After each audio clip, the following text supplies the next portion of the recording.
إن الحمد لله نحمده ونستعينه ونستغفره ونعوذ بالله من شرور أنفسنا ومن سيئات أعمالنا.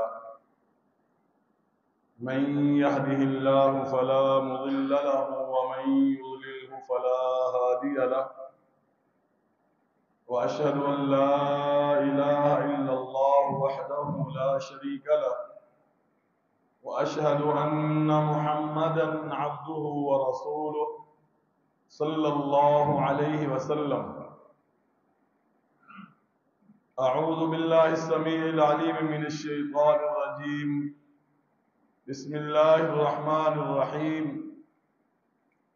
يا أيها الذين آمنوا اتقوا الله حق تقاته ولا تموتن إلا وأنتم مسلمون. يا أيها الناس اتقوا ربكم الذي خلقكم من نفس واحدة وخلق منها زوجها وبث منهما رجالا كثيرا ونساء، واتقوا الله الذي تساءلون به والأرحام إن الله كان عليكم رقيبا. يا أيها الذين آمنوا اتقوا الله وقولوا قولا سديدا يصلح لكم أعمالكم ويغفر لكم ذنوبكم، ومن يطع الله ورسوله فقد فاز فوزا عظيما.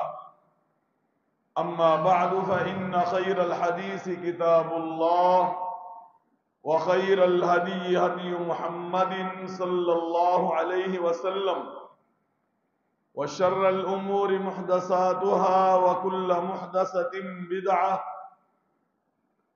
وكل بدعة ضلالة وكل ضلالة في النار. قال الله عز وجل في كلامه المجيد: ولا تفسدوا في الأرض بعد إصلاحها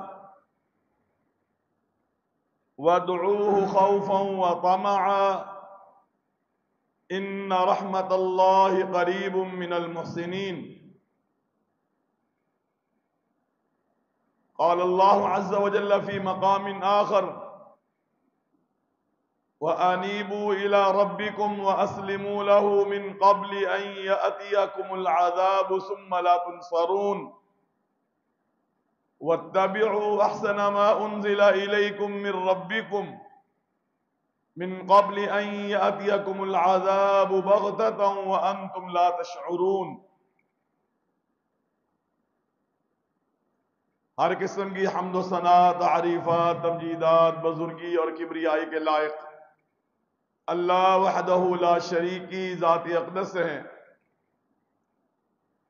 جو اپنی ذات میں بھی وحدہ لا شریک ہیں، اپنی صفات اپنی خوبیوں میں بھی وحدہ لا شریک ہیں۔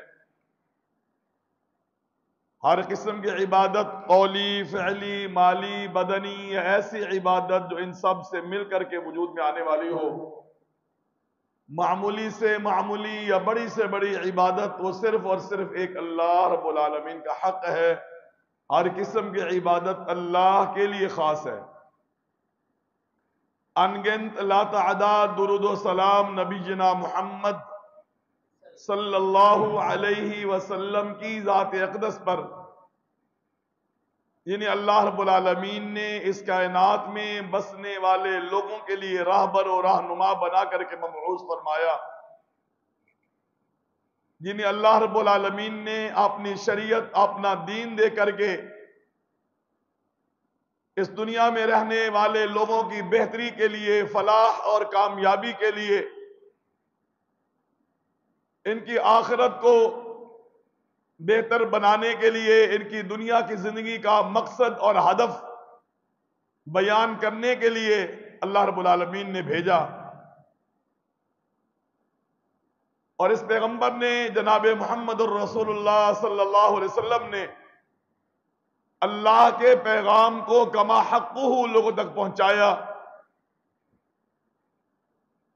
لوگوں کی باتیں، تنقید، طنز الزام تراشی، دھمکی، قطع تعلقی، ان سب چیزوں کو پس پش ڈالتے ہوئے اللہ کے نبی صلی اللہ علیہ وسلم کے پیش نظر اللہ کے پیغام کو لوگوں تک صحیح معنوں میں کھول کر کے واضح کر کے بیان کر دینا آپ کے ذمہ تھا، اور آپ نے اس ذمہ داری کو بخوبی ادا فرمایا۔ عزیز بھائیو، آپ جانتے ہیں ہماری یہ دروس کی محفل، مجلس، یہ کسی پر تنقید کے لیے نہیں ہوتی ہے، کسی کو برا کہنے کے لیے نہیں ہوتی ہے، کسی کی برائیاں بیان کرنے کے لیے، غیبت کرنے کے لیے نہیں ہوتی ہے۔ ہماری یہ مجلسیں اصلاح کے لیے ہوتی ہیں، اور سب سے پہلے ہم اپنی اس گفتگو کا اپنے آپ کو مخاطب کرتے ہیں کہ جو میں کہہ رہا ہوں میں خود اس کا مخاطب ہوں۔ ہم میں سے ہر ایک اس گفتگو کا مخاطب ہوتا ہے، اور مقصد یہ ہوتا ہے کہ ہم اپنی کمی کوتاہی کو دور کریں اور اپنی اصلاح کریں، اور خیر والا راستہ، اللہ کی رضا والا راستہ ہم اپنائیں۔ ایسا نہ ہو کہ ہم عمل کر رہے ہوں اور بعد میں پتہ چلے کہ ہمارے کھاتے میں کچھ آنے والا نہیں ہے، الٹا ہمارے لیے ہماری یہ محفل، ہماری یہ مجلس وبال جان ہمارے لیے بن جائے۔ اس لیے میں اپنی گفتگو شروع کرنے سے پہلے مؤدبانہ معذرت کرتے ہوئے ایک بات کی طرف توجہ دلانا چاہتا ہوں۔ ابھی میں نے آپ کے سامنے آپ کے ساتھ ہی ایک دو رختے پڑھنے کا اتفاق ہوا ہے۔ میرا یہ ذہن تھا، ایک سوچ تھی کہ وہ پرانا دور چلا گیا ہے، ختم ہو گیا ہے، وہ شبینوں والا دور، سپیڈ والا، بھاگ دوڑ والا دور ختم ہو گیا ہے۔ عرب کے قراء کو سن کر کے اب ہمارے بچے ماشاءاللہ خوبصورت لہجے میں، بڑے زبردست انداز میں، ٹھہر کر کے پیارے انداز میں قرآن مجید اللہ کی کلام کو تلاوت کرتے ہیں اور سنتے ہیں۔ لیکن جب آج آپ کے ساتھ پڑھنے کا اتفاق ہوا تو مجھے محسوس ہوا کہ میرا وہ ذہن جو ہے وہ میرا تجزیہ یا وہ میرا اندازہ غلط تھا۔ ابھی ہمارے ہاں وہ پرانا طریقہ ابھی موجود ہے۔ عزیز بھائیو، ابھی آپ نے تلاوت سنی ہے، نماز کے اندر جو سنی ہے نا، اس کی جو آخری رکعت میں سورۃ مزمل کی تلاوت ہوئی ہے، اسی کے اندر اللہ رب العالمین نے ایک آیت میں فرمایا ہے وَرَتِّلِ الْقُرْآنَ ترتیلا۔ یہ ترتیل قرآن کیا ہوتا ہے؟ آرام سے، سکون سے، تلفظ کے ساتھ، مخارج کو ادا کرتے ہوئے، حروف کی جو صفات ہیں، جو ان کا حق ہے کسی بھی کلمے کا، اس کو ادا کرتے ہوئے کلمات کو ادا کرنا، اس کو ترتیل کہا جاتا ہے۔ ضروری نہیں ہے کہ آپ قرآن مجید ختم کریں، یہ کوئی سنت نہیں ہے۔ رمضان المبارک کے اندر تراویح میں قرآن مجید کو ختم کرنا یہ کوئی سنت نہیں ہے کہ آپ ضرور ختم کریں، 10 پارے پڑھ لیں۔ ابھی رات میری گفتگو ہو رہی تھی، آپ نے ایک میرے کلاس فیلو ہے، کویت میں ہوتے ہیں، وہاں پر امام ہے، وہ خطیب ہے، کٹھے ہم پڑھتے تھے وہاں پر مدینہ میں۔ تو میں نے ان سے پوچھا آپ تراویح پڑھا رہے ہیں؟ کہتے ہاں جی پڑھا رہے ہیں، قیام بھی کراتے ہیں اور تراویح بھی پڑھاتے ہیں۔ تو میں نے کہا کتنا پڑھ لیا ہے؟ کہتے ہیں ہم تو بس تھوڑا تھوڑا پڑھتے ہیں آرام آرام کے ساتھ۔ میں نے کہا پھر بھی 20 پارے پڑھ لیے ہوں گے، 25 پڑھ لیے ہوں گے، رمضان ختم ہو رہا ہے۔ کہتے نہیں، ہم پہلے 20 دن جو ہے ایک رکعت میں آدھا صفحہ پڑھتے ہیں، ایک رکعت میں آدھا صفحہ پڑھتے ہیں، 2 رکعتوں میں 1 صفحہ، یہ پہلے 20 دنوں میں۔ آخری جو 10 دن ہوتے ہیں اس میں ہم ڈیلی 1 سپارہ پڑھتے ہیں، ہم قیام میں بھی آدھا سپارہ اور آدھا سپارہ ہم تراویح میں پڑھتے ہیں، 1 سپارہ پڑھتے ہیں، لیکن پڑھتے اس انداز میں ہیں جس انداز میں حرمین میں پڑھا جاتا ہے، آرام سکون کے ساتھ۔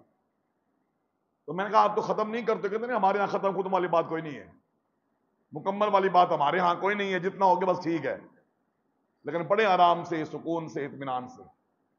آپ سے بھی میری یہی گزارش ہے کہ یہ تکمیل ضروری نہیں ہے، قرآن مجید کو اس انداز میں پڑھنا کہ اللہ قبول فرما لیں۔ اب ذرا آپ خود سوچیں، اور کئی دفعہ ہم نے ذکر کیا آپ کے سامنے کہ جو ہم نماز پڑھتے ہیں نا، تو ہمارے ذہن میں یہ تصور ہونا چاہیے کہ ہم اللہ سے باتیں کر رہے ہیں۔ اب آپ اللہ کی تعریف کر رہے ہیں، الحمدللہ رب العالمین الرحمن الرحیم مالک یوم الدین ایاک نعبد و ایاک نستعین، ہو جا رہے ہیں. اور پھر اس کے ترجمے پہ غور کریں اور آپ کے ذہن میں یہ چیز ہو کہ میں اللہ کے سامنے کھڑا ہو کر اللہ کی تعریف کر رہا ہوں، اور پھر آپ نے اس انداز پہ نظر ڈالیں تو کیا خیال ہے؟ مناسب محسوس ہوتا ہے کہ میں ٹھیک کر رہا ہوں یا ہم ٹھیک کر رہے ہیں؟ اللہ کی تعریف کر رہے ہیں یا ہم کیا کر رہے ہیں؟ میں اس پر کوئی سخت لفظ نہیں بولنا چاہتا، ہمیں خود اس کا احساس کرنا چاہیے. آپ سمجھدار بزرگ ماشاءاللہ بیٹھے ہیں، اگر کوئی بچہ اس طرح کرتا ہے تو اس کو آپ سمجھائیں بیٹا کوئی جلدی نہیں ہے، آپ آرام سے، آدھا گھنٹے بجائے پونا گھنٹہ لگ جائے، تاک رات ہے، گھنٹہ لگ جائے گا، 2 گھنٹے لگ جائے، کوئی ہمیں کوئی جلدی، ہم کہیں جانا نہیں، ہم نے رات بھر عبادت کرنی ہے. آپ آرام سکون سے اطمینان سے ٹھہر ٹھہر کر کے ہر آیت پر وقف کیجئے، سکون کیجئے. ہمیں بھی سمجھ آئے کہ آپ کیا کہہ رہے ہیں، اللہ کی کلام ہے.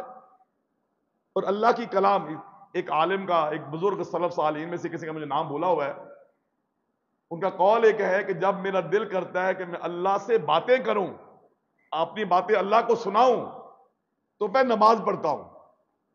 نماز میں اللہ سے باتیں کرتا ہوں، یعنی میری نماز یہ اللہ سے ملاقات ہے.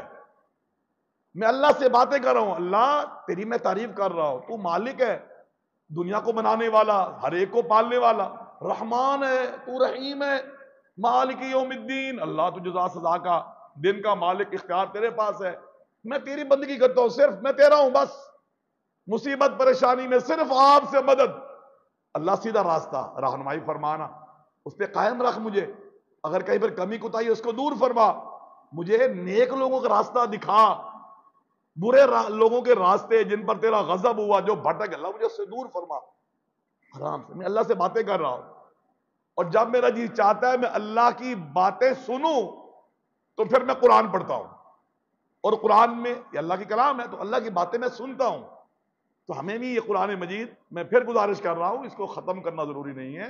آپ یہ کہہ لیں کہ ہم نے اس رمضان میں 10 پارے پڑھنے ہیں، لیکن پڑھنے کس طرح ہیں؟ جس طرح قاری پڑھتے ہیں، الحمدللہ رب العالمین الرحمن الرحیم مالک یوم الدین ایاک نعبد و ایاک نستعین اہدنا الصراط المستقیم صراط الذین انعمت علیہم غیر المغضوب علیہم ولا الضالین آمین. سننے والے کو بھی مزہ آئے، پڑھنے والے کو بھی مزہ آئے، پتہ چلا ہم کیا پڑھ رہے ہیں، اور اللہ قبول بھی فرمائے. کہیں ایسا نہ ہو کہ ہمارے لیے الٹا بوال بن جائے جو ہم پڑھ رہے ہیں. تو یہ میں معذرت کے ساتھ محسوس نہ کرنا، لیکن میں نے پہلے کہا کہ ہماری مجلس اصلاح کی مجلس ہے، اپنی بہتری کرنی، جو میرے اندر خامی ہے مجھے دور کرنی چاہیے، جو آپ کی خامی ہے اس کو آپ کو دور کرنا چاہیے، اور ایسا عمل کرنا چاہیے جو شریعت کے مطابق ہے اور اللہ کو راضی کرنے والا اور ہمارے کام آنے والا عمل ہو. تو یہ چند ایک گزارشات تھیں، امید ہے کہ آپ بزرگ حضرات جو ہے ان باتوں پہ توجہ دیں گے اور کوشش کریں گے کہ اس انداز میں عمل کریں کہ اللہ ہم سے راضی ہو. عزیز بھائیو، رمضان المبارک کا مہینہ ہے اور ہم گفتگو بھی علماء کی سنتے ہیں، جمعے بھی سنتے ہیں، اس میں عموماً ہمیں نصیحت بھی ہوتی ہے، معاملات کے فضائل کو بھی بیان کیا جاتا ہے. ہم میں سے ہر ایک ڈیلی دعا بھی رب العالمین سے کرتا ہے، امید بھی رکھتا ہے کہ اللہ ہماری دعا کو قبول فرمائے، لیکن ہم اس بات پہ غور نہیں کرتے کہ میری دعا قبول کیسے ہوگی، اس کی شروط کیا ہیں، کون سی باتیں ہیں اگر وہ پائی جائیں تو میرا یہ عمل دعا والا اللہ کے سامنے جو میں درخواست کر رہا ہوں اللہ اس کو قبول فرمائیں گے، میرے اوپر اپنی رحمتیں نازل فرمائیں گے. دکانوں کے اوپر، گھروں کے اوپر، مارکیٹوں کے اوپر، گاڑیوں کے اوپر آیت ایک ٹکڑا لکھا ہوتا ہے، لا تقنطوا من رحمت اللہ، اللہ کی رحمت سے مایوس نہ ہو، اللہ تمام گناہ معاف کرنے والے اور وہ معاف کرنے والے مہربان ہیں. یہ آیت لکھی ہوتی ہے اور اس کی حقیقت بھی ہے اور اس کا معنی بھی یہی ہے جو میں نے آپ کے سامنے ابھی ذکر کیا ہے. لیکن اس کے بعد بھی 2 آیتیں ہیں، اس کے بعد بھی 2 آیتیں ہیں.